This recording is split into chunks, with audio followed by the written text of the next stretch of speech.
Hi నమస్తే welcome to NSTV.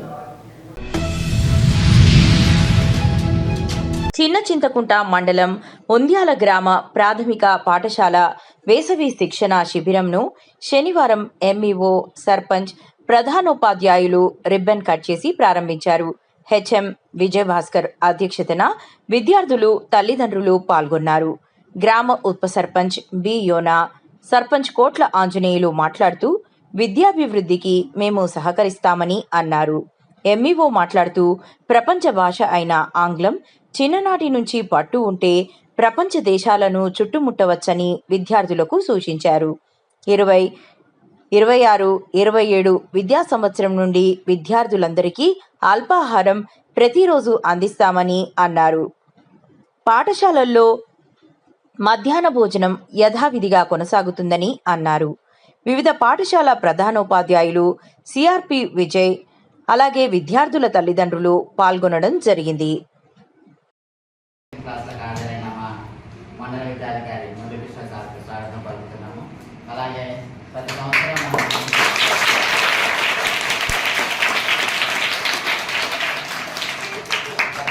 కూడా మనము స్పోకెన్ ఇంగ్లీష్ క్లాస్ అనేది పెట్టాలనుకున్నాము. కాకపోతే సంవత్సరంలో భాగంగా తెలుగు నేర్చుకోవడం జరిగింది. ఈసారి ఇంగ్లీష్ అనుకున్నాము. ఇంగ్లీష్ ఈరోజు మనము ఇక్కడ ఆవిష్కరించుకోవడం చాలా సంతోషంగా ఉంది.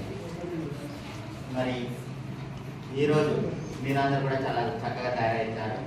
ఇంకా తల్లిదండ్రులు కూడా కొంతమంది మిస్ అయ్యారు. సార్ కడుగు పని ఉన్నదంటే అందరూ అక్కడ వచ్చిన మండల ఎంఈఓ సార్, సార్ గారికి మరియు గ్రామ సర్పంచ్ అంజనీ గారికి మరియు వార్డు సభ్యులు, అదేవిధంగా పేరెంట్స్, స్కూల్ చూసిన టీచర్స్కి మరియు విద్యార్థులకు ప్రత్యేక వందనాలు.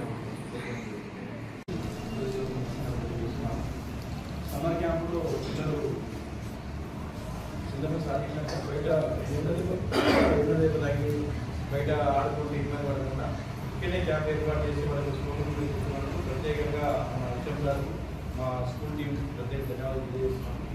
ఇటువంటి టీం కూడా అంటే ఈ ప్రైవేట్ స్కూళ్ళకి ఎంకరేజ్ చేసే స్టాఫ్ చాలా మంది ఉన్నారు. దాదాపు 2,000 ప్రత్యేకమైన ఊళ్ళో విషయంలో కూడా మాకేం సార్ వచ్చినా మేము టైం అయితే 4 గంటల టైం వచ్చినాం. కానీ ప్రత్యేకంగా ప్రైవేట్ పాఠశాలకు స్కూల్ బస్సు కూడా రాకుండా మనలోనే మంచి బోధన అందించాలని హాలిడేస్ కూడా వర్క్ చేస్తున్నారు. ప్రత్యేకంగా ధన్యవాదాలు తెలియజేస్తున్నాము. స్కూల్ సమస్య మన దగ్గర ఉంది. 2018 నుంచి మనకు ఆ స్కూల్ బిల్డింగ్ అంతా కన్స్ట్రక్షన్ ఉంది. 2018 నుంచి కూడా స్కూల్ బిల్డింగ్ కోసం నానా రకాల అంటే 2-3 రకాల ఫండ్స్ నుంచి కూడా ఒకసారి కొంత కొంత చేసుకుంటున్నాం. ఈసారి కంపల్సరీ జూన్ సారి ఎన్నికల పట్టడానికి ప్రోగ్రామ్ అనుకున్నాం. ఈ 12లో కంపల్సరీ స్కూల్ కూడా ఓపెన్ చేస్తాం.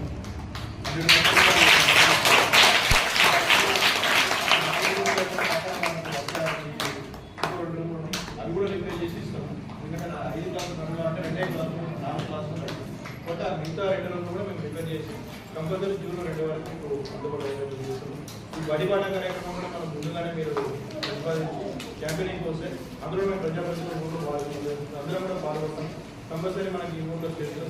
మేము కూడా మన మండలానికి వచ్చినా కూడా చూస్తాం. అన్ని ఊళ్ళో కంటే చేస్తే మా ఊళ్ళోనే ఎక్కువగా చాలా సంతోషంగా ఉంది. సార్ మీకైనా మీకు కావాల్సిన సహాయ సహకారం చేయగలిగాం. మీ కృషి ఎల్లవేళ ఇలాగే ఉండాలని కోరుకుంటున్నాం. అభినందిస్తున్నాం. కాబట్టి చాలా సంతోషం. మనకు జూన్లో ఇంకా మీరు కూడా ఈ గ్రామంలో ఏమైనా ప్రైవేట్ స్కూల్ బస్సెస్ వస్తే వాటిని నివారించి రాకుండా మన పాఠశాలలోనే ఉచితంగా అన్ని విధాల ఎడ్యుకేషన్ ఇస్తున్నాం. కాబట్టి నెక్స్ట్ ఇయర్ ఇంకా 2 మార్కులు అవుతుంది. నెక్స్ట్ ఇయర్ జూన్ 12 వరకే, జూన్ 12 నుంచే ప్రీ ప్రైమరీ నుంచి ఇంటర్మీడియట్ వరకు అంటే 3 సంవత్సరాలు దాటిన పిల్లలు, 4 సంవత్సరాలు దాటిన పిల్లలు, 5 సంవత్సరాలు దాటిన పిల్లలు, 1వ తరగతి నుంచి 10వ తరగతి ప్లస్ ఇంటర్మీడియట్, ఇట్లా 15 క్లాసుల పిల్లలకు అందరూ కూడా బ్రేక్ఫాస్ట్ మన ప్రభుత్వం నుంచి మరి సీఎం బ్రేక్ఫాస్ట్ అని మన ముఖ్యమంత్రి రేవంత్ రెడ్డి గారు పిల్లలందరూ కూడా బ్రేక్ఫాస్ట్ పథకం ప్రారంభిస్తున్నారు. ఇంట్లో మీరు పొలం పనులకు వెళ్ళడం, పిల్లలకి ఏం తింటే కూడా పంపేయడం కూడా చాలా సందర్భాలు అక్కడక్కడ చూస్తున్నారు. కాబట్టి ఆ ఇబ్బంది కూడా కలగకుండా సీఎం బ్రేక్ఫాస్ట్ సోమవారం, మంగళవారం, బుధవారం, శుక్రవారం, శనివారం 6 రోజులు కూడా మీకు మిల్లెట్స్ తోటి కూడుతున్నది. మంచి అంటే పోషక పదార్థాలు ఉన్న ఇడ్లీ 2 రోజులు, 1 రోజు వడ, పూరి, దోశ, ఎట్లా వీలుంటట్లా మంచి మంచి దినుసులతోటి కూడుతున్నాయి. మంచి ఆహారం కూడా అందిస్తున్నారు. ఆ విషయం కూడా మీరు అందరికి తెలియజేయాలి. దాంతోపాటు ఇంకా ఏమొస్తుందంటే 3 రోజులు మిల్క్ ఉంటుంది. మంచి నాణ్యమైన పాలు 3 రోజులు ఇస్తారు. 3 రోజులు రాగి జామ్ ఆల్రెడీ స్టార్ట్ అయ్యింది. ఆ రాగి జామ్ అట్లే కంటిన్యూ అయింది. అంటే అంబలి అంటున్నాం. గాలి జావ ఉంటుంది, 3 రోజులు పాలు ఉంటుంది. టిఫిన్ 6 రోజులకు 6 రోజులు టిఫిన్ ఉంటుంది. మధ్యాహ్నం భోజనం యథావిధిగా మరి కంటిన్యూ అవుతుంది. శనివారం ఖానాపూర్ పట్టణంలోని జేకే ఫంక్షన్ హాల్ వేదికగా ప్రజాపాలన ప్రగతి ప్రణాళిక నియోజకవర్గ సమావేశం నిర్వహించారు. ఈ సమావేశానికి జిల్లా కలెక్టర్ భావేష్ మిశ్రా, ఖానాపూర్ ఎమ్మెల్యే వెడ్మా బొజ్జు పటేల్ హాజరయ్యారు. ముందుగా జ్యోతి ప్రజ్వలన చేసి తెలంగాణ గీతాలాపనతో ఈ కార్యక్రమాన్ని ప్రారంభించారు. ఈ కార్యక్రమంలో భాగంగా జిల్లా కలెక్టర్ భావేష్ మిశ్రా మాట్లాడుతూ, ప్రభుత్వం అందించే ఫలాలు ప్రజలకు మెరుగ్గా అందించటమే ప్రజాపాలన ప్రగతి ప్రణాళిక ముఖ్య ఉద్దేశమని అన్నారు.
Sir. Sir.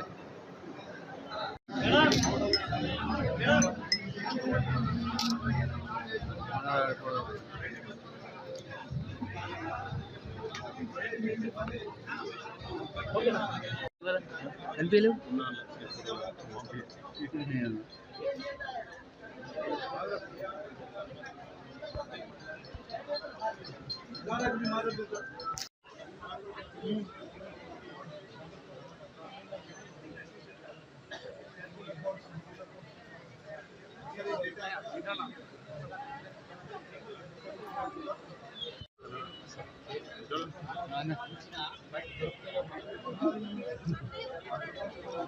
సార్ మనం ఆర్డర్ మీద ఇస్తారు సార్, ఆన్లైన్లో కూడా పంపిస్తారు.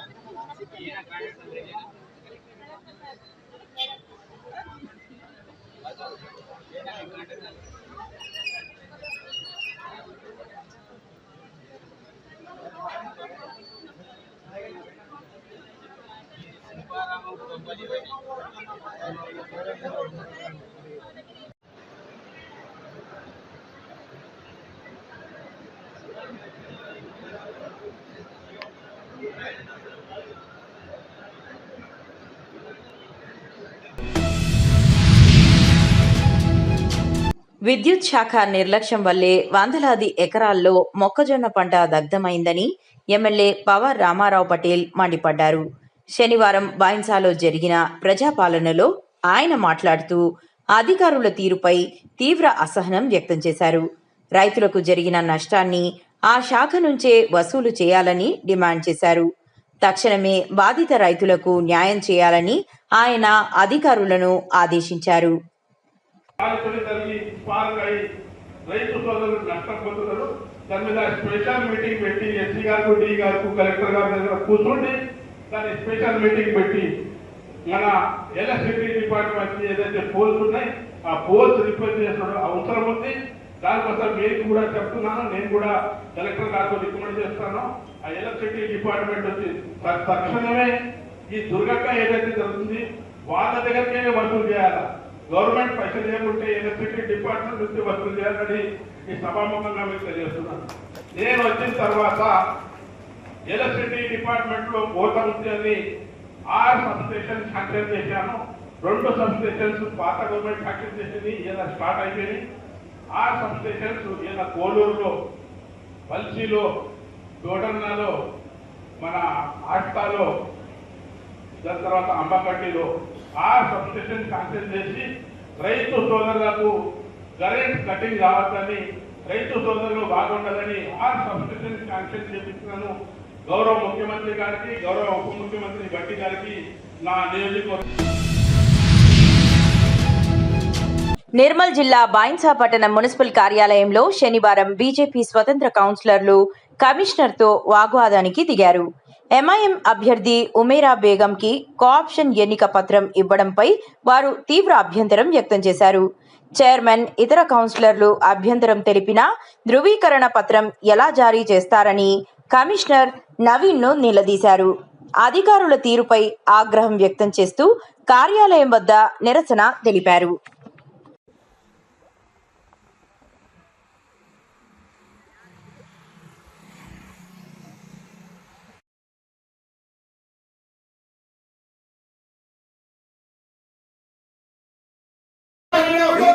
ఎందుకు మాకు వాయిస్ అవుట్ అన్నారు మీరు? వాడి వయసు ఎందుకు కూర్చోబెట్టిండు?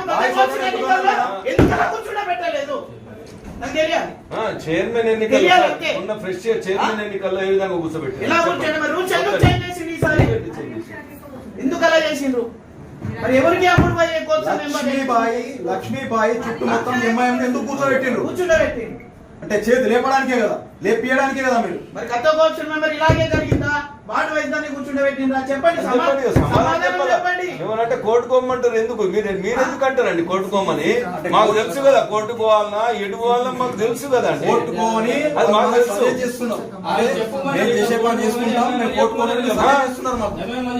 కోర్టుకోవాలి ఏమైనా చేసుకోవాలి, మేము ఇట్లా చేస్తాం నడిపిస్తాం.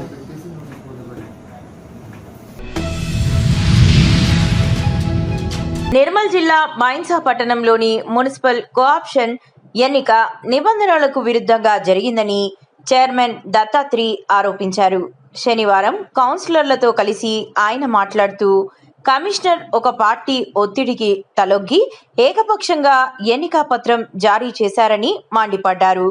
దీనిపై ఇప్పటికే కలెక్టర్కు ఫిర్యాదు చేశామని, న్యాయం కోసం హైకోర్టులో పిటిషన్ వేస్తున్నామని ఆయన స్పష్టం చేశారు.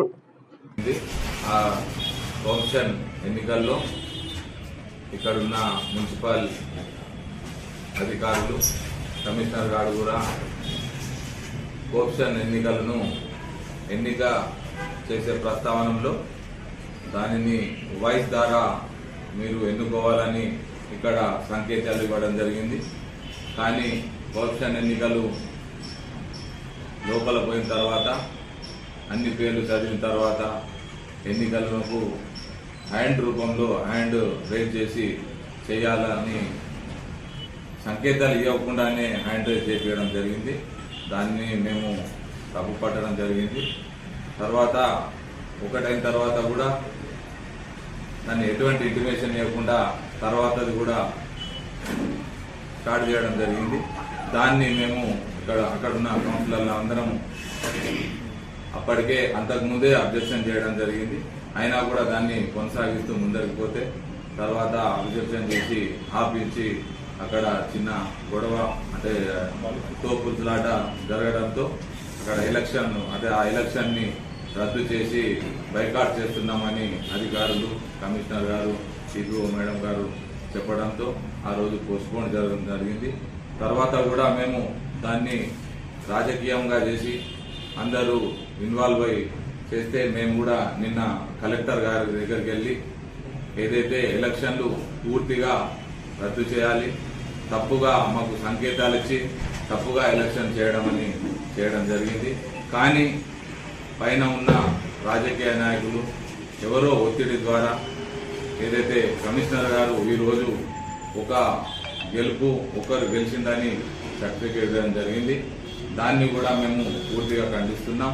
ఇది రాజ్యాంగకు విరుద్ధంగా ఈ ఎలక్షన్ చేయడం జరిగింది.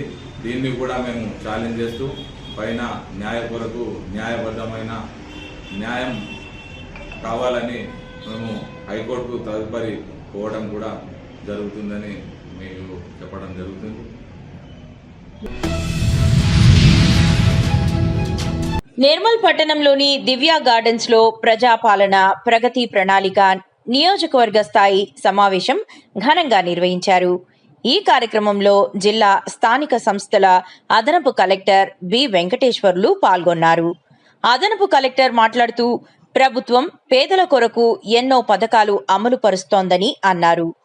విద్య, వైద్యం, పారిశుద్ధ్యం, మౌలిక సదుపాయాలు తదితర అన్ని అంశాల్లో పేదల ఉన్నతికి పాటుపడుతోందని చెప్పారు. త్వరలోనే మరిన్ని కొత్త పథకాలు ప్రారంభిస్తుందని అన్నారు.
ఇప్పుడు మీ అందరి చెప్పడం మధ్య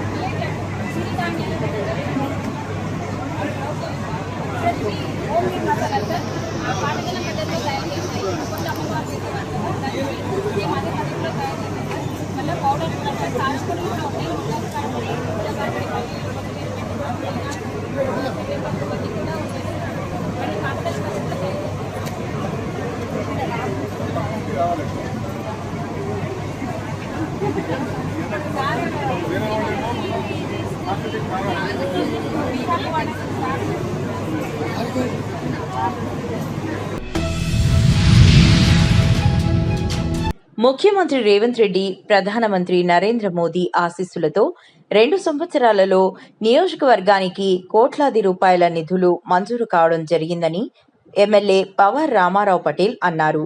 శనివారం బైన్సాలోని సురలోక గార్డెన్స్లో నిర్వహించిన ప్రజాపాలన ప్రగతి ప్రణాళిక సమావేశంలో పాల్గొని ఆయన మాట్లాడారు. గత 10 సంవత్సరాల కాలంలో నియోజకవర్గం అభివృద్ధిలో కుంటిపడిందని, పంచాయతీరాజ్ శాఖ ఆధ్వర్యంలో హోం పథకంలో 142 కిలోమీటర్లు రోడ్డు, R&B శాఖ ఆధ్వర్యంలో 60 కిలోమీటర్ల రోడ్ల నిర్మాణానికి నిధులు మంజూరు కావడం జరిగిందని, త్వరలో టెండర్ ప్రక్రియ పూర్తి అయి పనులు ప్రారంభమవుతాయన్నారు. మెను అంటే మనకు ఫుడ్ అనేది చాలా క్వాలిటీ పెంచి విద్యార్థులకు ఈ యొక్క ప్రభుత్వం అవకతవకలు కాకుండా ఎవరైతే ఫస్ట్ వస్తారో వారికి పట్టించి అందరికీ న్యాయం చేయాలని ఈ సభాముఖంగా మీకు తెలియజేస్తున్నాను. ఈ ప్రజాపాలన ప్రగతి పాలనగా వచ్చిన ఆఫీసర్స్ కు, మన సబ్ కలెక్టర్ గారు, ప్రజాప్రతినిధులకు, సర్పంచ్లకు నా తరఫున ప్రత్యేక ధన్యవాదాలు తెలియజేస్తూ ముగిస్తున్నాను. జై హింద్, జై భారత్, జై ఉత్తర దక్షిణ భారతదేశంలో ఒకటే చదువుల తల్లి జ్ఞాన సరస్వతి మాతా మన భాషలో దానికి ఎన్నో సార్లు అసెంబ్లీలో మాట్లాడి గౌరవ ముఖ్యమంత్రి గారిని రిక్వెస్ట్ చేసి, ఎండోమెంట్ మినిస్టర్ గారికి రిక్వెస్ట్ చేసి ఈరోజు 372 కోట్లతో జీవో ఇష్యూ చేసి 225 కోట్లు తక్షణమే ఫైనాన్స్ క్లియర్ చేసి మొన్న గౌరవ ముఖ్యమంత్రి చేస్తున్న పాత టెంపుల్ కూడా డెవలప్ చేస్తున్నాము. ఈ ఘనత ఇక్కడ ఉన్న గౌరవ ముఖ్యమంత్రి గారు నాకే తగ్గుతుందని ఈ సభాముఖంగా తెలియజేస్తున్నాను. నియోజకవర్గంలో కిరాయ హౌసెస్ లో మనం ఇప్పుడు మైనారిటీ స్కూల్ నడిపిస్తున్నాం. ముదోలో కానీ బయటలో కానీ ఆ 2 స్కూల్స్ కు సెంట్రల్ గవర్నమెంట్ పిఎం3 యోజన నుంచి 33 కోట్లు, దాదాపు 66 కోట్లు మైనారిటీ స్కూల్స్ కు శాంక్షన్ చేసి ఆ టెండర్ ప్రక్రియ కూడా పూర్తిగా సభాముఖంగా తెలియజేస్తున్నారు. అదేవిధంగా జూనియర్ కాలేజీలకు వైశా జూనియర్ కాలేజ్ అనుకోండి, ఉత్తోల్ జూనియర్ కాలేజ్ అనుకోండి, 20-25 కోట్లతో జూనియర్ కాలేజ్ బిల్డింగ్ కూడా ఇలా శాంక్షన్ అయింది. అది కూడా టెండర్ ప్రక్రియ పూర్తిగా అవుతుంది. అదేవిధంగా మన కానూరులో జూనియర్ కాలేజ్ బిల్డింగ్ లేదు, కుంటాలలో జూనియర్ కాలేజ్ బిల్డింగ్ లేదు. దాన్ని కూడా ఫండ్స్ త్వరలోనే శాంక్షన్ చేసి అక్కడ కూడా బిల్డింగ్ ఏర్పాటు చేస్తానని మీ సభాముఖంగా ప్రతి తాండాకు, బంజారా తాండకు ఇంతవరకు ఎవ్వరు కూడా చేసినట్ల అన్ని తాండలకు అప్రోచ్ కూడా చేయడం జరిగింది. హనుమాన్ తాండా అనుకోండి, మెదక్పూర్ మాధవ్ తాండా అనుకోండి, ఆమ్నవ తాండా అనుకోండి, అదేవిధంగా రంగాశ్రీ తాండా అనుకోండి, జాతా తాండా అనుకోండి, అన్ని తాండలకు దాదాపు అన్ని తాండలకు అప్రోచ్ రోడ్ పెట్టి 15 crore మనీ శాంక్షన్ చేయించి ఆ రోడ్ కూడా టెండర్ ప్రక్రియ పూర్తిగా అయిపోతుంది. అది కూడా త్వరలోనే పరిష్కారాలని సభాముఖంగా తెలియజేస్తున్నాను. అదేవిధంగా ట్రైబల్ స్కూల్స్ లో ఏదైతే ఆశ్రమ స్కూల్స్ ఉన్నాయి, ఆ ఆశ్రమ స్కూల్స్ లో చాలా రూమ్స్ లేవు, డైనింగ్ హాల్ లేదు అని మొన్ననే మన ట్రైబల్ మినిస్టర్ లక్ష్మణ్ కుమార్ గారికి చెప్పి ఆ ఎన్ని ఆశ్రమ స్కూల్స్ ఉన్నాయి, మా దగ్గర 6 ఆశ్రమ స్కూల్స్ ఉన్నాయి. అన్ని ఆశ్రమ స్కూల్స్ కు ఏదైతే సౌకర్యాలు లేవు, మన డైనింగ్ హాల్ అనుకోండి, రూమ్స్ అడిషనల్ రూమ్స్ అనుకోండి, మన పిల్లగాళ్ళు కుబీర్ మండలంలోని పార్టీకే గ్రామంలో సుమారు 26 ఎకరాలలో వేసిన మక్క పంట దగ్ధం కావడం జరిగిందని విషయం తెలుసుకున్న మాజీ శాసనసభ్యులు జి విఠల్ రెడ్డి ఈ రోజు వెళ్లి పరిశీలించడం జరిగిందని, ఈ విషయాన్ని మన ముఖ్యమంత్రి రేవంత్ రెడ్డి దృష్టికి మరియు మన ఉమ్మడి ఆదిలాబాద్ జిల్లా ఇన్ఛార్జ్ మంత్రి జూపల్లి కృష్ణారావు దృష్టికి మరియు వ్యవసాయ శాఖ మంత్రివర్యులు తుమ్మల నాగేశ్వరరావు దృష్టికి తీసుకువెళ్లి నష్టపరిహారం అందేలా ప్రయత్నం చేస్తానని హామీ ఇవ్వడం జరిగిందని తెలిపారు.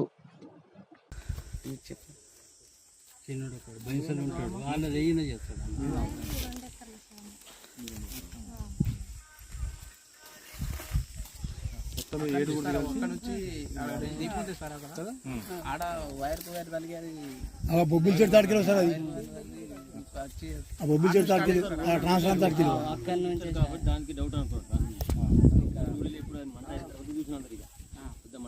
మంట అయినాకనే కలిపింది కదా, అది మంట ఎట్లా పడ్డది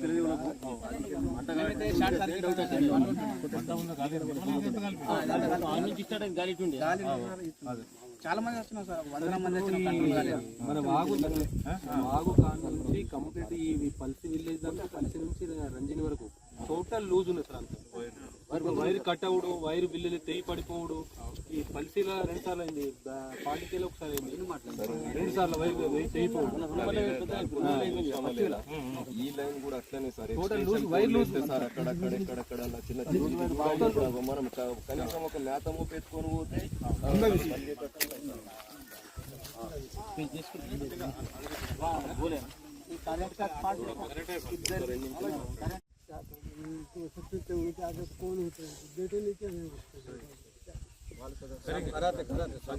लाइन 10,000 लोग आए, पंचनामा करें ना जरूर कोशिश करें.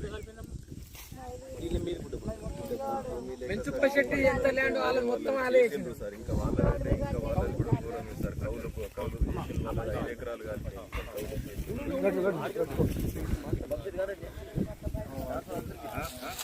చూద్దాం.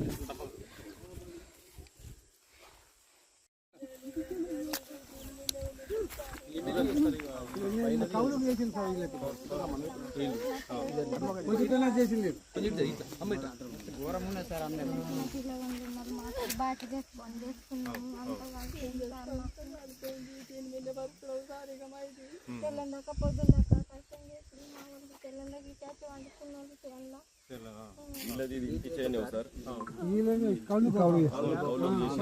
చెప్పండి.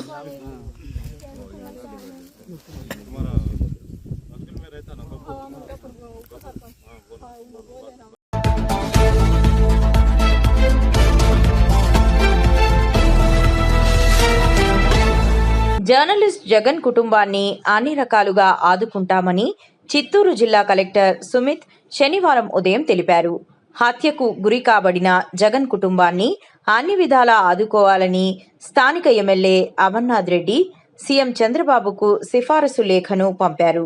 దీనిపై వెంటనే స్పందించిన జిల్లా కలెక్టర్ శనివారం బాధిత కుటుంబీకులను కలిసి పరామర్శించారు.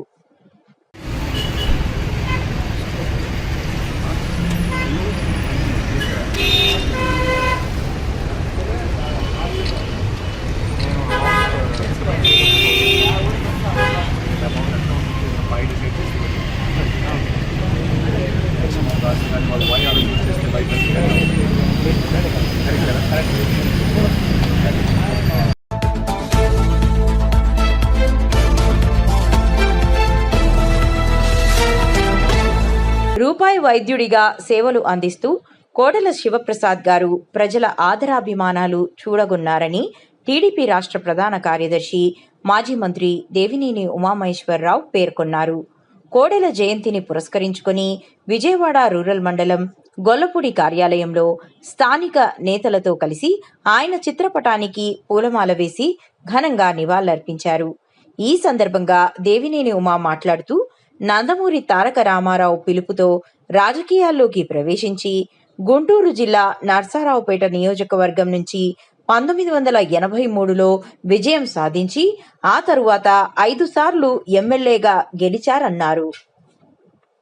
మండలంలో కండ్లగుంట గ్రామంలో ఒక మధ్యతరగతి కుటుంబంలో పుట్టిన డాక్టర్ కోడెల శివప్రసాద్ గారు మరి ఆంధ్రాలయ కాలేజీలో చదువుకున్నారు, ఏసీ కాలేజీలో చదువుకున్నారు. అట్లాగే కర్నూలు మెడికల్ కాలేజీలో ఎంబీబీఎస్ చేసి గుంటూరు మెడికల్ కాలేజీలో కూడా చదువుకొని వారణాసిలో ఎంఎస్ పూర్తి చేసి ఆయన సత్తింపల్లిలో ప్రాక్టీస్ సీనియర్ డాక్టర్ దగ్గర ప్రారంభం చేసి నర్సరావుపేటలో హాస్పిటల్లో ప్రారంభం చేసి రూపాయి డాక్టర్గా పేరు తెచ్చుకున్నారు. అది మంచి అస్తవాసి ఆపరేషన్స్ గైనిక్ ఆపరేషన్స్లో కానీ ఎంతోమందికి మరి సేవలు అందించడంలో రూపాయి డాక్టర్గా మంచి పేరు తెచ్చుకున్న డాక్టర్ గారిని ఎన్టీ రామారావు గారి పిలుపు మేరకు ఆ రోజు 1983లో పార్టీలో చేరటం, ఆ విధంగా మరి ఆయన నర్సరావుపేటకి 5 సార్లు శాసనసభ్యులుగా గెలిచారు. తర్వాత సత్తింపల్లిలో ఒకసారి శాసనసభ్యులుగా గెలిచి శాసనసభాపతి ఇవ్వటం జరిగింది. ఆయన సత్తింపల్లిలో కూడా ఎన్నో అభివృద్ధి కార్యక్రమాలు, రోడ్ల విషయంలో కావచ్చు, డ్రైన్లు కావచ్చు, అభివృద్ధి కార్యక్రమాలు కావచ్చు, విద్యుత్ స్తంభాల విషయంలో కావచ్చు, శ్మశానాలు బాగు చేయడంలో కావచ్చు, ఆధునీకరించడంలో కావచ్చు, అట్లాగే ముఖ్యంగా మరుగుదొడ్లు, టాయిలెట్స్ 20 కోట్లతో 21,000 టాయిలెట్స్ని రికార్డు సమయంలో మరి కట్టడం, అలాగే ఇంకుడు గుంతలు కూడా రికార్డు టైంలో మరి ఆయన తవ్వించడం, ఇన్ని కూడా గిన్నిస్ బుక్ ఆఫ్ వరల్డ్ రికార్డులోకి వెళ్ళాయి. అట్లాగే అవయవ దానం కూడా దగ్గర 11,597 మందికి ఎట్ ఏ టైం ఇవ్వడం కూడా గిన్నిస్ బుక్ ఆఫ్ వరల్డ్ రికార్డులో నమోదైంది. అట్లా డాక్టర్ గారు కోటప్పకుండా ప్రత్యేకంగా చెప్పుకోవాలి. ఆ కోటప్పకుండా అభివృద్ధి కానీ, రోడ్ల విషయంలో కానీ, జింకల పార్క్ కావచ్చు, ఆ దేవాలయాన్ని పెద్ద ఎత్తున అభివృద్ధి చేయడంలో, నిధులు తీసుకురావడంలో కానీ, కార్తీక వన సమారాధన ద్వారా అన్ని వర్గాల ప్రజలను కూడా ఆకట్టుకునే విధంగా పెద్ద ఎత్తున కార్యక్రమాలు నర్సరావుపేటలో కావచ్చు, సత్తింపల్లిలో కావచ్చు, జిల్లాలో కావచ్చు ఒక బలమైన ముద్ర వేసిన సీనియర్ నాయకుడు. ఏ విధంగా సైకో పార్టీ వైసీపీ పార్టీ ఏ విధంగా ఇన్ని దుర్మార్గాలు పాల్పడి నాయకుల వ్యక్తిత్వాలను చేసి అబండాలు, అసత్యాలు, ఆరోపణలు చేసి ఆయన్ని మానసికంగా ఇబ్బంది పెట్టి మన మధ్య లేకుండా చేశారు.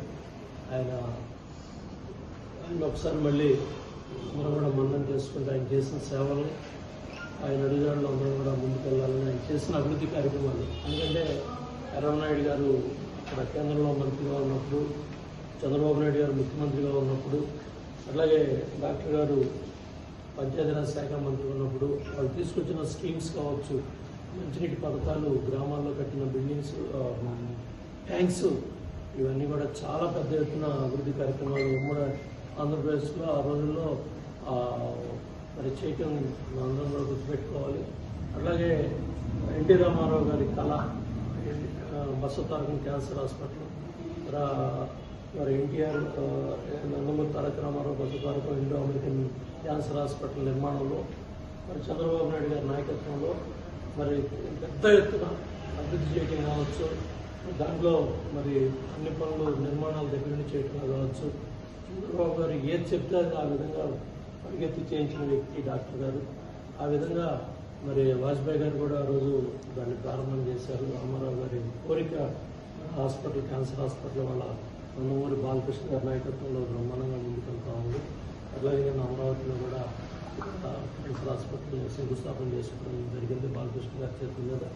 అట్లా డాక్టర్ గారిని మనం ఎన్ని కూడా గుర్తుపెట్టుకోవాలి. వాళ్ళ సీనియర్ నాయకుడు, తెలుగుదేశం పార్టీ ఆవిర్భావం నుంచి ఉండి ఏ విధంగా మరి ప్రతిపక్షంలో ఉన్నప్పుడు ఈ కృష్ణా జిల్లాలో 10 ఏళ్ళు ఏ కార్యక్రమం చేసినా అటు ఎర్రనాయుడు గారు శ్రీకాకుళం నుంచి పరిగెత్తుకుంటూ వచ్చేవాళ్ళు.